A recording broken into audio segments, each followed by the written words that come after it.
hedder Camille, og det her det er Carlo. Jeg er 17 år gammel, og jeg er ved at læse dyrepasser inde på Landbrugsskolen Sjælland. Og så er jeg i gang med at søge elevplads. Og derfor har jeg så valgt at henvende mig til jer, fordi I har nogle rigtig gode muligheder for mig og den uddannelse, jeg rigtig gerne vil have som dyrepasser. Jeg har valgt at læse dyrepasser, fordi jeg elsker dyr. Jeg er altid vokset op med dyr. Både hund og kat har jeg altid haft, og så har jeg haft kaniner og marsvin. Og så har jeg haft leopardgekkoer og ørkenrotter. Og marsvinene, dem har jeg avlet på i 2 års tid.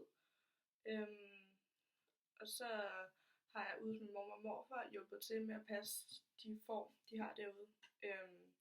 Og det er sådan den erfaring, jeg har hjemmefra med dyr. Så har jeg været i praktik nogle steder som dyrlæge. Inden jeg startede på uddannelse som dyrepasser, så har jeg gået fra 0. til 10. klasse på Hørbæk Lille Skole.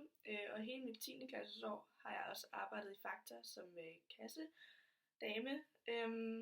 Og det har været et super fedt job, som jeg elsker rigtig højt. Og jeg havde nogle super fede kollegaer, og de var også rigtig glade for mig. Og det var bare super fedt at være der og være en del af det team. Hallo?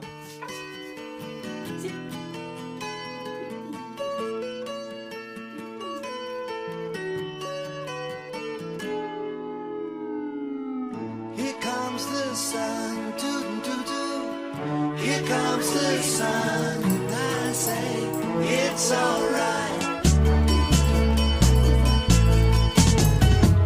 Little darling, it's been a long, cold, lonely winter.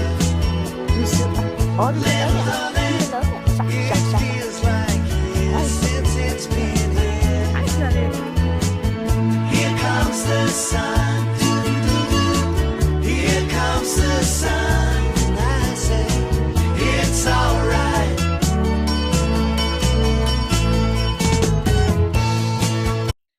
Tusind tak, fordi I gad at se min video. Jeg glæder mig rigtig meget til at høre fra jer, og håber selvfølgelig, at I vil have mig som elev.